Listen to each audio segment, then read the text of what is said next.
Hello student, तो बात करेंगे आज second part of law of motion की। ठीक है, फर्स्ट पार्ट में हमने बात किया था फोर्स के बारे में, इनर्शिया के बारे में और आपके मोमेंटम के बारे में, और वहां पर मैंने न्यूटन फर्स्ट लॉ के बारे में बात किया था, उससे रिलेटेड एग्जांपल्स की बात किया था, और फिर आपका सेकंड लॉ के बारे में बात किया था। सेकंड लॉ से रिलेटेड एग्जांपल की बात किया था, उसका फार्मूला भी डिराइव करके बात किया था कि कितना होता है, तो मतलब फोर्स का फार्मूला देखा था, वहां पर फोर्स की यूनिट देखी थी कौन कौन सी हो सकती है।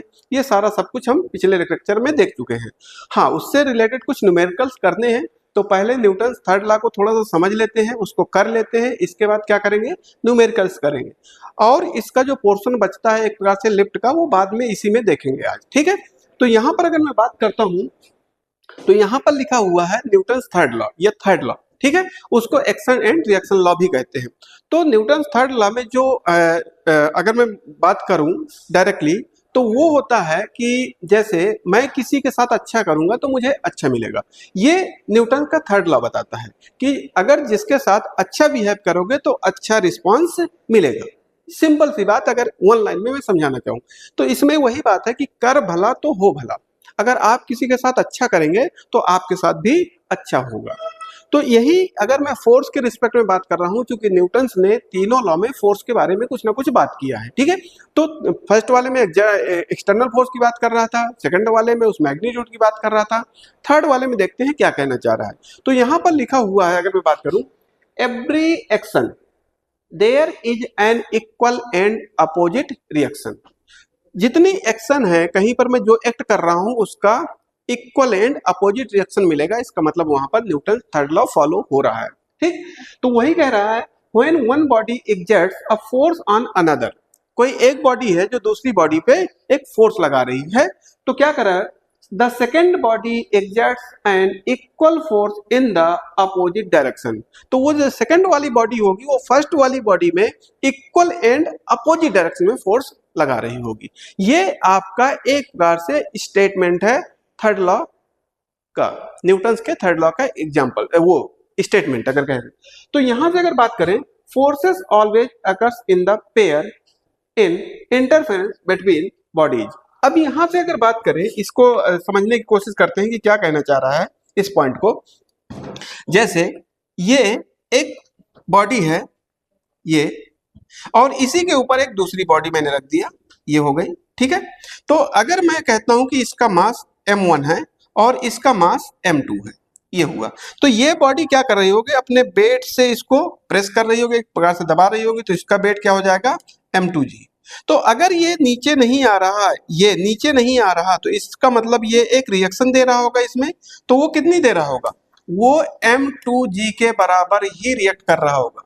अगर इतना रिएक्शन नहीं देगा, इसका मतलब वो नीचे चला जाएगा, इसमें अंदर चला जाएगा। तो जब इक्वल एंड अपोजिट रिएक्शन की बात आएगी, इसका मतलब वहां पर न्यूटन थर्ड लॉ की ही बात आएगी। अब अगर इससे रिलेटेड न्यूमेरिकल्स की बात करें, तो जनरली आप लोगों ने देखा होगा जब कहीं बोटिंग करने गए होंगे। ठीक है, अगर नहीं गए हैं तो कोशिश करिएगा कहीं जाइए। तो बोटिंग करने जब जाते हैं और बोट में बैठते हैं, तो आराम से बोट चल रही होती है, और जब वो किनारे लाता है तो किनारे ला करके खड़ा करता है, तो हम क्या करते हैं, उतरते हैं। तो जनरली छलांग लगा करके कूदने की कोशिश करते हैं, तो क्या होता है, बोट पीछे की तरफ जाने लगती है। इसका मतलब मैंने उसको पुश किया है और फिर आगे बढ़ा हूं। तो क्या किया, पुश किया है, तो वो बोट कहां जा रही है, पीछे की तरफ। हम आगे की तरफ जा रहे हैं तो वो कहां जा रही है, पीछे की तरफ जा रही है। तो ये भी एग्जाम्पल आपके न्यूटन थर्ड लॉ का होता है। अगर मैं यहीं पर बात करता हूं लॉन्ग जंप, अगर मुझे लॉन्ग जंप करनी है, अभी बताऊंगा, दोनों का भी ये एग्जांपल हो सकता है। तो लॉन्ग जंप में क्या करना होगा, मुझे पुश करना होगा ग्राउंड को और फिर जंप करना होगा। बट अगर इसमें थर्ड लॉ दे रखा है, समझिएगा, अगर आपके चार ऑप्शन दे रखा है कि लॉन्ग जंप किसका एग्जांपल है, यहां पर फर्स्ट लॉ की बात किया है एक ऑप्शन में, सेकंड में उसने कहा है सेकंड लॉ की, और थर्ड में उसने कहा है यहां से थर्ड लॉ की, और फोर्थ में मतलब एक प्रकार से डी में उसने कहा है सेकंड एंड थर्ड बोथ, दोनों का एग्जांपल है। तो ये सही होगा वहां पर, ये ध्यान रखिएगा, इस चीज पर खासकर ध्यान रखिए। ठीक है, अगर मैं मुझे एक चूज करना हो, नीचे दिए हो नॉन ऑफ दीज, ये ऑल ऑफ द एबव, तो फिर मैं क्या करूंगा, फिर मैं वहां पर थर्ड लॉ को ही टिक करूंगा। मोस्ट अप्रोप्रिएट आंसर मुझे अगर चाहिए तो दोनों है, क्योंकि बॉडी को पहले मैंने क्या दिया होगा, मोमेंटम दिया होगा, तो चेंज इन मोमेंटम, टाइम के साथ मोमेंटम चेंज हुआ होगा। फिर मैं क्या करूंगा, ग्राउंड को पुश करूंगा और फिर जंप लगाऊंगा। अगर आपको लंबी मतलब जंप करनी है तो आप जब तक दौड़ करके नहीं आएंगे तब तक आप लंबा जंप नहीं कर सकते हैं। खड़े खड़े करेंगे तो हो सकता है कि यहीं पर एक दौड़ करके आए आपके हिसाब से तो वो बहुत दूर तक जंप कर जाएगा। तो आप यहाँ से देख सकते हैं कि आपका जो ये लॉन्ग जंप होता है ये आपका न्यूटन थर्ड लॉ और न्यूटन सेकंड लॉ का मिक्स एग्जाम्पल है। ठीक है। रिकॉइलिंग ऑफ गन, अगर मैं बुलेट फायर करता हूं तो पीछे की तरफ क्या करती है, आपकी गन जो है वो धक्का देती है। इसका मतलब बुलेट आगे की तरफ निकली तो वो पीछे की तरफ धक्का दे रही है। तो वो भी किसका लॉ है, वो किसका एग्जाम्पल है, आपका न्यूटन थर्ड लॉ का ही एग्जाम्पल है। ठीक है। तो इन दोनों पॉइंट्स को आपको समझना पड़ेगा। तो ज्यादा कुछ इसमें नहीं है, खासकर बहुत सारे आपके डे टू डे लाइफ के एग्जांपल्स बनते हैं, आप समझ जाएंगे उनको। मैंने जैसे समझाने की कोशिश किया, एक दो मैंने आपके सामने रखा, तो उसके हिसाब से आप इस पॉइंट को समझ सकते हैं। अब मुझे क्या करना है, अगर यहां पर बात करें तो थोड़ा सा एक पॉइंट और समझ लेते हैं, वेट, टेंशन और इनकी बात कर ले। ठीक है। तो यहां पर क्या है कि दे रखा है types of forces commonly encounter, जो आपके यहाँ पर जनरली यूज हो रहे हैं उनकी बात करते हैं। तो जैसे नॉर्मल फोर्स है, नॉर्मल फोर्स क्या होगा, परपेंडिकुलर, अगर कोई बॉडी रखी हुई जैसे मैं खड़ा हूं तो मैं क्या कर रहा हूं, नॉर्मल फोर्स ही तो इस ग्राउंड सरफेस पे लगा रहा हूं, तो ये नॉर्मल फोर्स हुआ। जैसे मैं एक ब्लॉक के ऊपर दूसरा ब्लॉक रख रहा हूं तो वो क्या कर रहा होगा, नॉर्मल फोर्स लगा रहा होगा परपेंडिकुलर टू द सरफेस। जो भी परपेंडिकुलर टू द सरफेस लग रहा है उसी को नॉर्मल फोर्स कहते हैं। तो यहीं पर क्या लिखा हुआ है, perpendicular to the surface in contact and acts toward the body under consideration. ठीक है। तो क्या करेंगे, जैसे मैं यहां पर पोडियम में खड़ा हूं मान लेते हैं, तो ये क्या होगा, मैं दबा रहा हूं इसको, तो वो क्या होगा, normal force perpendicular to the surface लग रहा है। ठीक है। एक ब्लॉक के ऊपर दूसरे ब्लॉक को रख दो तो दूसरा वाला जो ब्लॉक है उस पर फोर्स लगा रहा होगा, वो क्या लग रहा होगा, नॉर्मल फोर्स लग रहा होगा। अगर यहीं पर वेट की बात करते हैं तो वेट भी क्या है, ग्रेविटी के कारण, ग्रेविटी के कारण वेट में क्या होगा, m/g। तो यहां पर उस बॉडी को ये भी कह सकते हैं, जो बॉडी उसको प्रेस कर रही है, अगर मैं बाहर से कोई एक्सटर्नल फोर्स नहीं लगा रहा, जो बॉडी उसको प्रेस कर रही है वो अपने वेट के बराबर ही क्या कर रही है, एक प्रकार से एक्शन कर रही है, प्रेस कर रही है, उसको दबा रही है, ये भी कह सकते हैं। तो वही यहां पर सेकंड पॉइंट पे लिखा हुआ है वेट में, the force due to gravity calculated as W = m/g, mass into acceleration due to gravity. ठीक है, उसी को वेट कहते हैं। एक्स वर्टिकली डाउनवर्ड, ये ऑलवेज डाउनवर्ड रहेगा, ये ध्यान रखिएगा। फोर्स अगर मैं बात करूं नॉर्मल फोर्स की, वो ऐसे भी हो सकता है, मैं अगर इसको दबाने लगूं, ऐसे मान लेते हैं इस पे एक प्रकार से कोई एक सरफेस है उसको मैं दबाने लगूं अपवर्ड डायरेक्शन में, तो वो भी नॉर्मल फोर्स हो जाएगा। सरफेस टू परपेंडिकुलर मुझे देखना है, उससे डायरेक्शन की बात नहीं है। बट जब वेट की बात करूंगा तो ऑलवेज डाउनवर्ड डायरेक्शन ही होगा, ये ध्यान रखिएगा। किसी भी बॉडी का वेट ऑलवेज डाउनवर्ड डायरेक्शन होगा, तो वेट की डायरेक्शन एकदम से फिक्स्ड है। आगे अगर मैं बात करता हूं टेंशन, टेंशन क्या होगा, एक रस्सी लिया मैंने, उसको खींचना चालू कर दिया, तो उसमें क्या आ जाएगा, टेंशन आ जाएगा ना।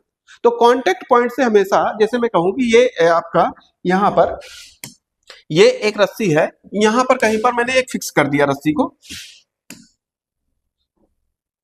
यहां पर कहीं पर रस्सी को मैंने फिक्स किया, ये एक आपकी रस्सी है, यहां पर एकदम से फिक्स कर दिया और ये है, और यहां से पकड़ के मैं इसको खींच रहा हूं, यहां से पकड़ के मैं इसको खींच रहा हूं, तो इसका जो टेंशन होगा मेरे कांटेक्ट पॉइंट से हमेशा दूर को दिखाऊंगा, और यहां पर जहां पर ये रस्सी को मैंने फिक्स किया था यहां से भी दूर को दिखाऊंगा। हमेशा टेंशन जो होगा वो कांटेक्ट पॉइंट से अवे होगा ऑलवेज। एक पॉइंट ये भी ध्यान रखिएगा, जब भी कहीं स्ट्रिंग में मैं टेंशन की डायरेक्शन को मुझे डिनोट करना होगा तो ऑलवेज बॉक्स जैसे ब्लॉक रखे होंगे तो वहां कांटेक्ट पॉइंट मिल रहा होगा उस स्ट्रिंग का, तो उससे हमेशा दूर की तरफ दिखाएंगे टेंशन। एक चीज एकदम से फिक्स्ड रहेगी, जहां पर भी उस रस्सी को कांटेक्ट पॉइंट मिलेगा वो जब टेंशन उसमें शो करूंगा तो उस कांटेक्ट पॉइंट से ऑलवेज अवे करूंगा। ठीक, ये ध्यान रखिएगा। नेक्स्ट पॉइंट में अगर बात करते हैं आपका फ्रिक्शन फोर्स, फ्रिक्शन फोर्स क्या होता है, अपोजिट टू द मोशन। जैसे कोई बॉडी मोशन में है और जैसे ही मैं उससे फोर्स रिमूव करता हूं वो रेस्ट में आ जा रही है, इसका मतलब उसमें क्या कर रहा है, फ्रिक्शन काम कर रहा है। तो friction force opposite to the motion होता है। एक पॉइंट पे, एक लाइन में, इस चीज को ध्यान रखिए, ठीक है। नेक्स्ट अगर मैं यहां से बात करूं, नेक्स्ट पॉइंट में तीनों को मैंने यहां पर समराइज करने की कोशिश किया है, तीनों लॉ को एक प्रकार से एक बॉक्स में आपको एक बार मेमोराइज हो जाए, इस कारण से मैंने कोशिश किया है कि तीनों को एक बार क्या क्या फैक्टर है इसमें। तो यहां पर अगर बात करते हैं थ्री लॉ ऑफ मोशन, यहां पर लॉ डाल रखा है, स्टेटमेंट डाल रखा है, फॉर्मूला डाल रखा है, की पॉइंट डाल रखा है कि क्या होगा। अगर मैं फर्स्ट लॉ में बात करता हूं तो क्या कहता है, बॉडी रिमेन्स एट रेस्ट और uniform motion unless acted on external force. जब तक कि इसमें कोई एक्सटर्नल फोर्स नहीं लगाएंगे तब तक बॉडी अगर रेस्ट में होगी तो रेस्ट में ही रहेगी, अगर मोशन में होगी तो मोशन में ही रहेगी। यही तो आपके फर्स्ट लॉ में बात किया था। अगर मैं यहां पर बात करता हूं सेकंड लॉ में, वो फॉर्मूले की, कोई फार्मूला नहीं आया था। अभी यहां पर फोर्स की डिफिनीशन सिर्फ हमने सीखी थी, कोई फार्मूला नहीं है। इसमें कौन कौन सी बात किया था, इनर्शिया की बात किया था और रेस्ट की बात किया था, वही चेंज इन मोशन और आपके रेस्ट की बात किया था, ये बात आई थी। नेक्स्ट वाले में अगर बात करते हैं सेकंड लॉ में, मैंने कहा था rate of change of linear momentum, वो क्या कहलाता था, एक प्रकार से फोर्स, वो मैग्नीट्यूड देता था, वो कितना फोर्स मैंने उस बॉडी पे एक्सर्ट किया है उसकी बात कर रहा था। तो यहां से क्या लिखा है, इसका formula F equal to M into A. M mass की बॉडी एक्सेलरेशन से मूव करने लगे जब मैं कोई फोर्स F लगा रहा हूं, तो इसका मतलब वहां पर वो फोर्स की वैल्यू कितनी हो जाएगी, m इंटू ए के बराबर हो जाएगी, ठीक है। यहां पर एक्सेलरेशन की पॉइंट क्या है, एक्सेलरेट करना चाहिए, एक्सेलरेशन नहीं आएगा तो मास तो उस बॉडी के पास पहले से था ना। अगर मान लेते मैं धक्का भी मार रहा हूं और बॉडी वहीं पर रेस्ट में है तो मैं कहां कहूंगा कि मैं भाई फोर्स लगा रहा हूं, जब तक वो बॉडी मोशन में नहीं आएगी तो तब तक मैं मैग्नीट्यूड निकाल ही नहीं सकता हूं।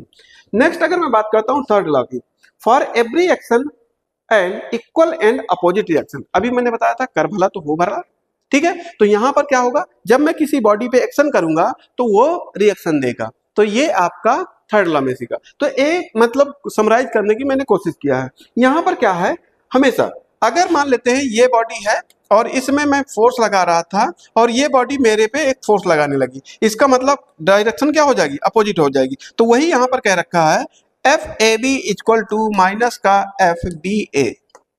बॉडी बी पर बॉडी ए एक फोर्स लगा रही है, ये कहने का मतलब हुआ यहां पर। तो बॉडी बी अपोजिट डायरेक्शन में बॉडी ए पे इक्वल फोर्स दे रही है, इसका मतलब ये है, ठीक है। पेयर ऑफ फोर्सेस, यहां पर क्या आएगा, हमेशा पेयर में बात करेंगे कि जितना एक्शन उतना रिएक्शन। अब इससे रिलेटेड कुछ पहले न्यूमेरिकल कर लेते हैं जो आपने अभी तक पढ़ा है, फिर बाद में देखेंगे लिफ्ट के बारे में। तो पहले न्यूमेरिकल्स की बात कर लेते हैं। भाई मेन मोटिव मेरा यहाँ पर है न्यूमेरिकल्स। बच्चे को प्रॉब्लम कहाँ आती है, न्यूमेरिकल्स में, थ्योरी वो पढ़ लेता है, ठीक है। सबसे बड़ी समस्या जो मैंने ऑफलाइन क्लासेस में एक्नॉलेज किया है वो है न्यूमेरिकल की। और न्यूमेरिकल्स लगाने का मेरा जो फंडा है या मेरा समझाने का फंडा है, ये जो आप लोगों को बताने का फंडा है, मैंने पहले ही कहा है, जब तक आप क्वेश्चंस में डेटा नहीं फाइंड आउट करेंगे तो आप ये मत सोचिएगा कि आपका जो कर रहे हैं वो सही कर रहे हैं। एक तो पहली बात वेस्टेज ऑफ टाइम होगा, ठीक। सेकंड बात, क्योंकि आपको क्वेश्चन ही नहीं क्लियर हुआ है कि क्या दे रखा है और क्या पूछ रहा है, तो फार्मूला ढूंढने में बड़ी प्रॉब्लम होगी। तो इस प्रॉब्लम से बचने के लिए आपको क्या करना होगा, गिवन वैल्यू पे बात करनी होगी कि गिवन वैल्यू क्या है। और गिवन वैल्यू जैसे ही आपने निकाल लिया तो आपका जो 50% प्रॉब्लम है वो सॉर्ट आउट हो गई, ठीक है। तो यहां से अगर मैं बात करता हूं तो आपका जो क्वेश्चन दे रखा है उस क्वेश्चन में देख लेते हैं। दे रखा है a cricket player catches a ball of mass 0.1 kg। इसका मतलब मुझे क्या दे रखा है, m इक्वल टू दे रखा है 0.10 kg, ये दे रखा है, ठीक है। सेकंड में अगर बात करते हैं moving with the velocity of 25 metre per second.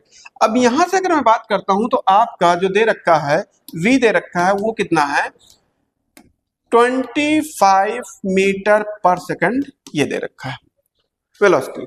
आगे अगर मैं बात करता हूं if the ball is catch in 0.1 second. अब टाइम ड्यूरेशन कितना दे रखा है, 0.1 सेकंड में उसने बॉल को कैच कर लिया, ठीक है।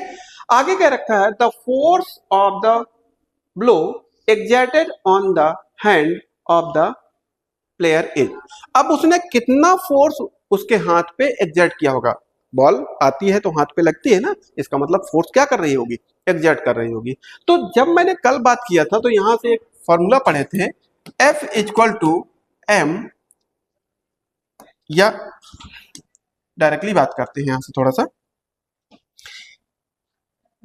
F equal to D P over D T, change in momentum per unit time. अब यहां से अगर ये आपका रेस्ट में आया होगा तो फाइनल वेलोसिटी, अगर मैं इसको u मान लेता हूं, तो फाइनल वेलोसिटी क्या हुई होगी, आपकी 0 हुई होगी। तो चेंज इन मोमेंटम में वैसे भी अगर बात करते हैं तो आपको क्या करना पड़ेगा, आपको एक प्रकार से फाइनल माइनस इनिशियल की बात करनी होगी। तो यहां अगर मैं बात करता हूं मोमेंटम चेंज में, तो आपका मास तो चेंज नहीं हो रहा, v माइनस का u डिवाइडेड बाई आपको टाइम पीरियड से डिवाइड करना होगा। तो मास यहां से अगर बात करते हैं 0.1 हो गया, ठीक है, 0.1 दे रखा था, और फाइनल वेलोसिटी आपकी 0 है, और यहां से क्या हो जाएगा आपका, ये 25 दे रखा था, और टाइम यहां से कितना हो जाएगा 0.1, ये तो कट गया भैया। तो यहां से 0 में 25 को माइनस करोगे तो क्या आएगा, माइनस का 25, माइनस ही लग रहा है ऐसे, ठीक है। तो यहां से क्या हो जाएगा आपका, आप डायरेक्टली 25 न्यूटन भी कर सकते हैं। तो आपका आंसर कौन सा हो जाएगा, 25। मुझे मैग्नीट्यूड से मतलब था, मुझे डायरेक्शन से मतलब नहीं था, ठीक है। हाथ इस पे कितना फोर्स एक्सर्ट किया होगा, इतना किया होगा, उसने हाथ पे कितना किया होगा, क्योंकि डायरेक्शन यही थी तो 25 किया होगा। अगर यहीं पर हैंड की बात करता, हैंड ने उस पर कितना फोर्स एक्सर्ट किया तो माइनस का 25 टिक करते। अगर उसने कहा है कि बॉल ने कितना किया तो आपका कितना हो जाएगा, आप अगर बात करें 25 हो जाएगा, क्योंकि उसकी डायरेक्शन यही थी।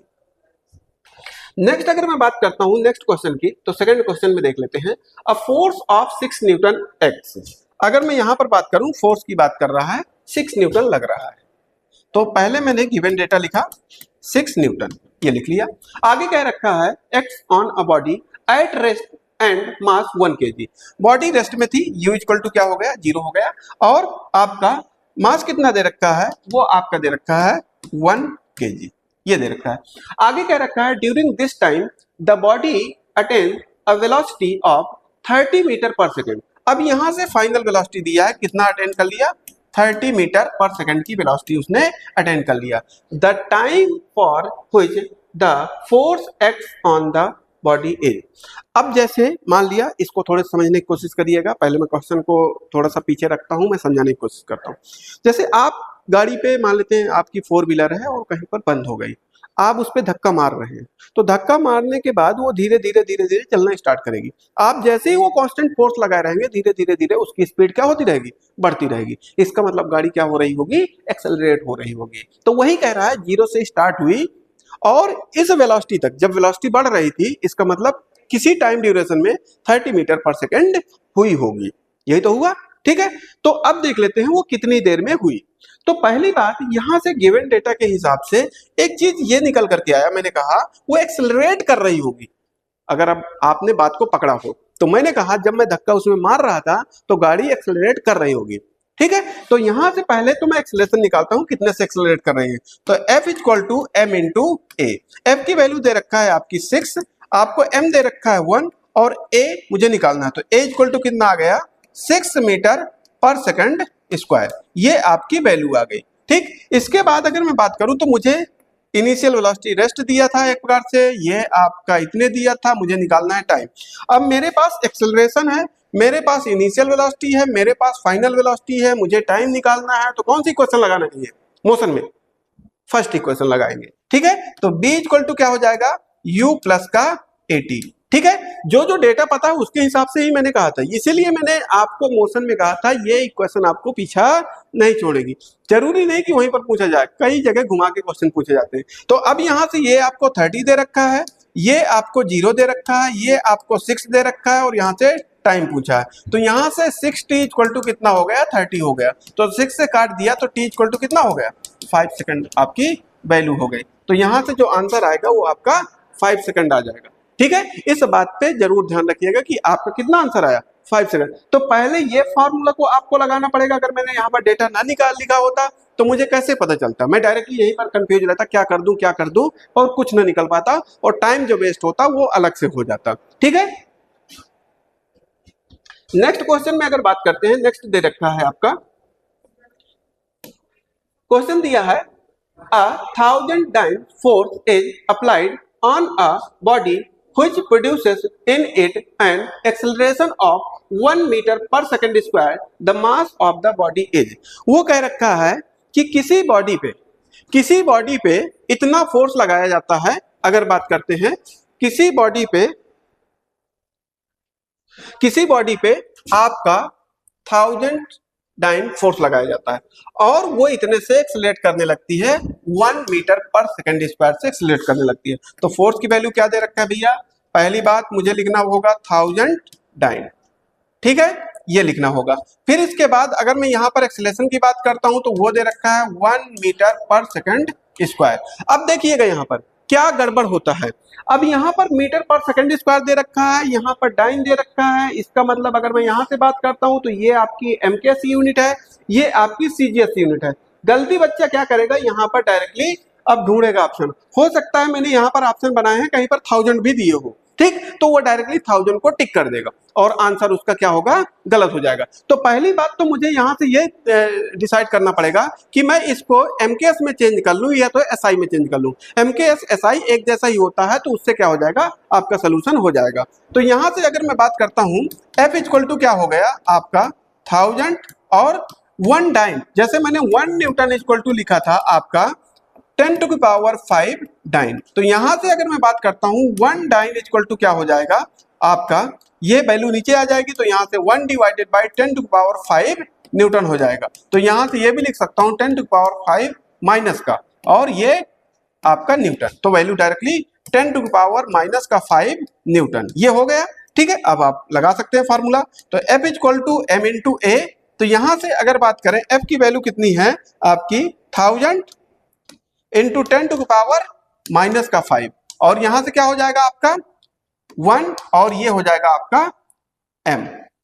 यहां से अगर बात करें ये 1 से काटने का कोई मतलब नहीं है तो ये, अब यहां से ये पावर को घटाता हूं तो यहां से क्या मिलेगा, 3 जीरो चले जाएंगे तो एक प्रकार से 10 टू पावर माइनस 2 kg मिलेगा, यही तो मिलेगा। अब यहां पर प्रॉब्लम आ गई, यहाँ पर 100 ग्राम दे रखा है, 10 ग्राम दे रखा है, 10 kg दे रखा है और 100 kg दे रखा है।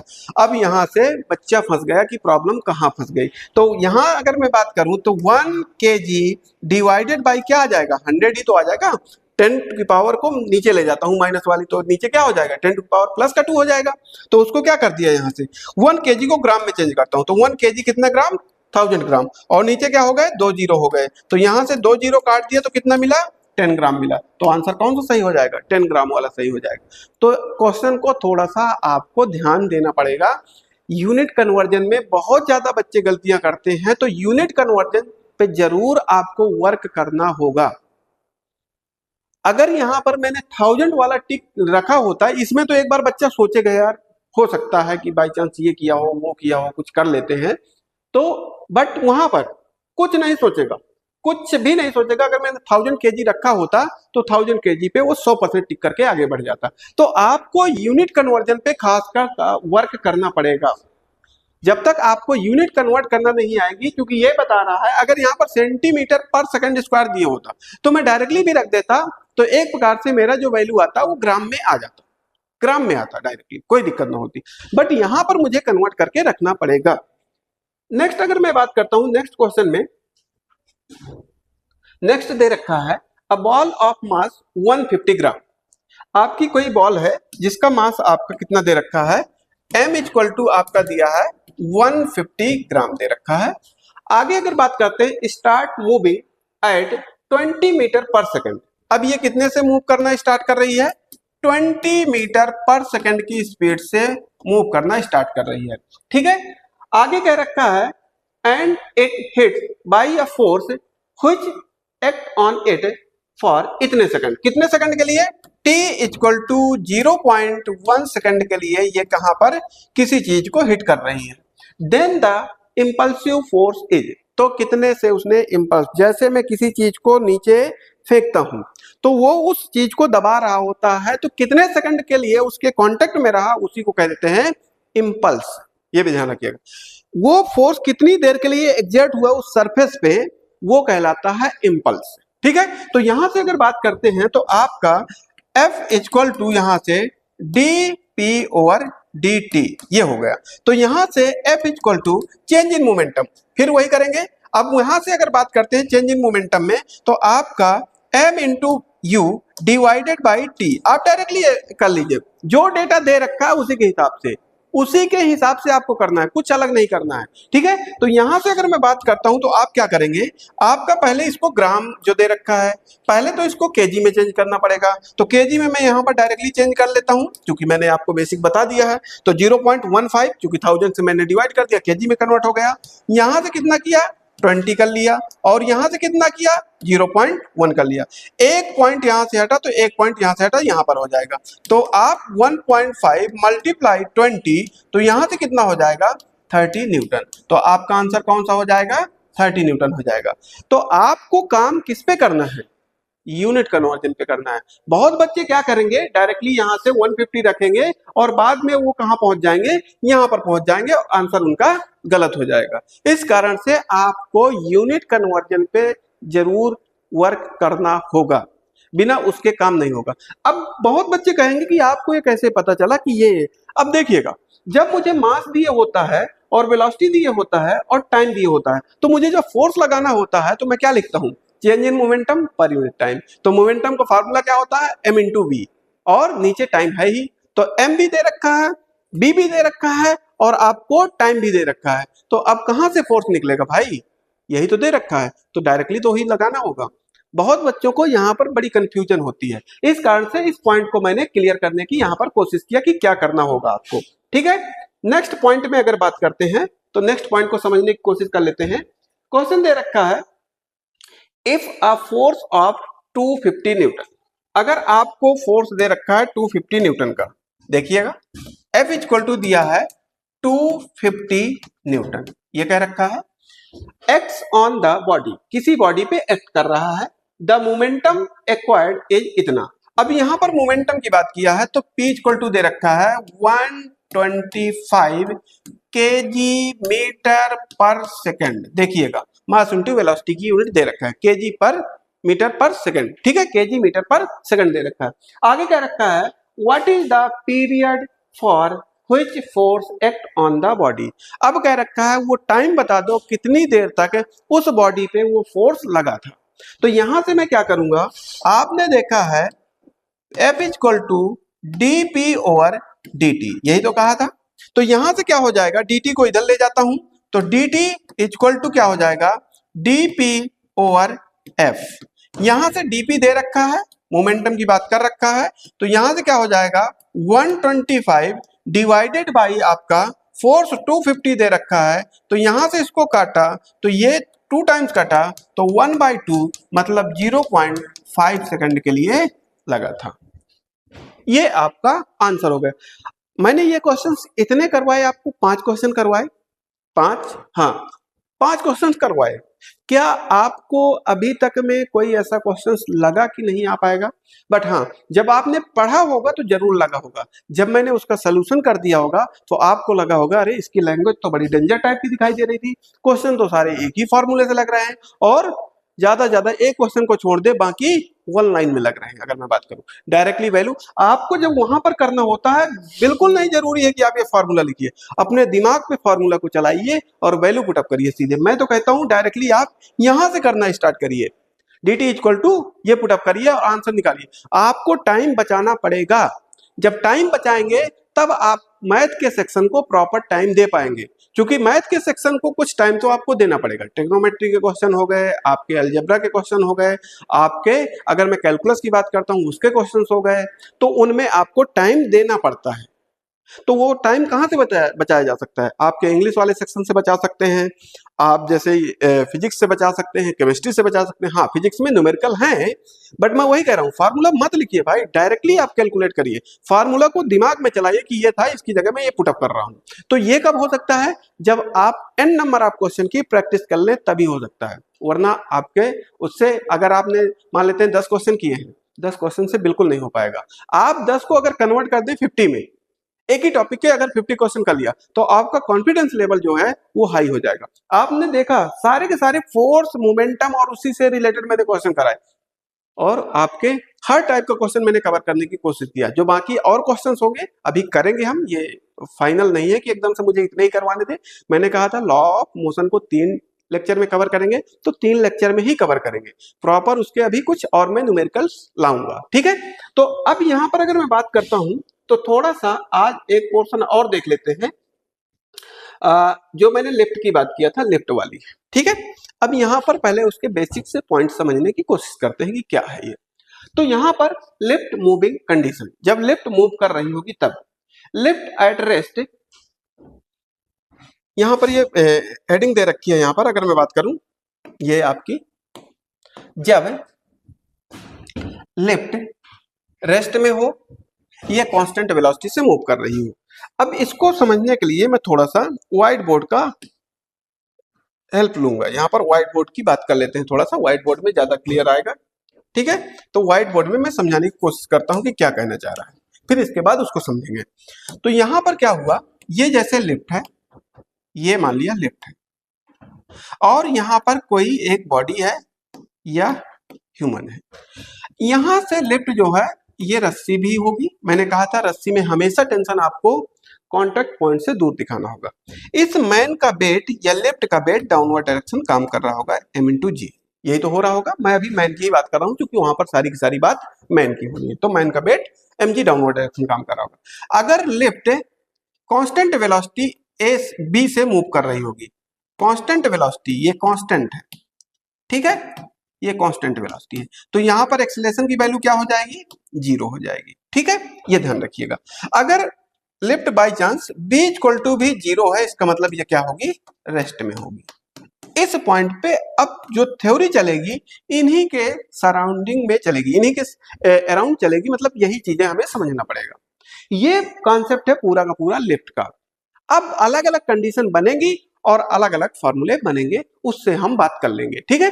तो अगर मैं यहां से एक सिंपल सा फॉर्मूला बताऊं कि मान लिया यहां पर लिफ्ट ऊपर की तरफ मूव कर रही है, जैसे मैंने ऊपर की तरफ दिखाया, तो इसका मतलब ये जो लगने वाला टेंशन है ये क्या होगा, ज्यादा होगा, तभी तो ऊपर की तरफ ले जाएगा। जैसे एग्जांपल के तौर पर मैं बात करता हूं, एक कोई खड़ा है और उस पे 2 रस्सियां मैंने बांध दिया, एक लोग को इधर पकड़ा दिया और एक लोग को इधर पकड़ा दिया, और दोनों को कह रहा हूं भाई इसको खींचो रस्सी को पकड़ के।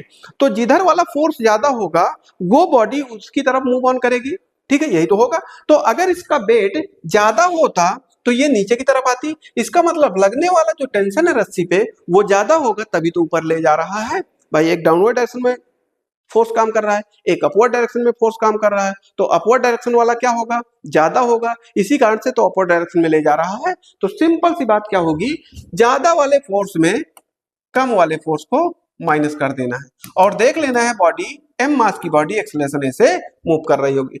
बस इसी के कॉन्सेप्ट खत्म। अगर आपने ये समझ लिया इस फॉर्मूले को, तो अब आपको अलग अलग चीज नहीं समझनी है। सिंपल सी बात, सिर्फ एक फॉर्मूला है आपके पास, इसके अलावा कुछ नहीं, ठीक है। तो अब इसी के आगे बिहाफ पे आगे बात करते हैं जो आपकी कंडीशंस दे रखी हैं। तो यहां पर अगर मैं बात करता हूं, पहली कंडीशन दे रखा है, अगर मैं बात करूं इसको ए मान लेते हैं कि ए कंडीशन है ये, ठीक, तो ज्यादा अच्छा लगेगा। ए कंडीशन है, कह रखा है लिफ्ट एट रेस्ट, रेस्ट में है और मूविंग विद कांस्टेंट वेलोसिटी। अगर कांस्टेंट वेलोसिटी से मूव कर रही होगी तो इसका मतलब यहां पर कहना क्या चाह रहा है, एक्सेलरेशन 0 है, ठीक है। तो यही मैंने कहा, ये लिफ्ट थी, इस पे कोई ह्यूमन बॉडी थी, ये लिफ्ट ऊपर की तरफ मूव कर रही थी, तो a इक्वल टू 0 था, ऊपर की तरफ मूव ऑन कर रही है, कैसे, v वेलोसिटी से। इसका वेट डाउनवर्ड डायरेक्शन में काम कर रहा होगा, ठीक है। तो वही वाली फिर से वही इक्वेशन को ले आता हूं, देखिएगा वही इक्वेशन आपका सॉर्ट आउट करेगी मामला।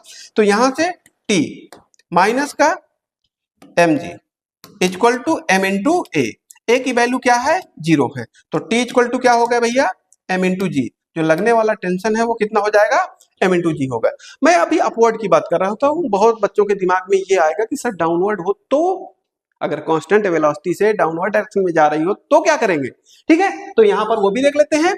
अगर मैंने कहा कि ये लेफ्ट है, ठीक है, यहां पर कोई ह्यूमन बॉडी है और ये डाउनवर्ड डायरेक्शन में मूव कर रही है विद कांस्टेंट वेलोसिटी, ये ध्यान रखिएगा, मेन फोकस आप ध्यान रखिए, कांस्टेंट वेलोसिटी की बात कर रहा है अभी।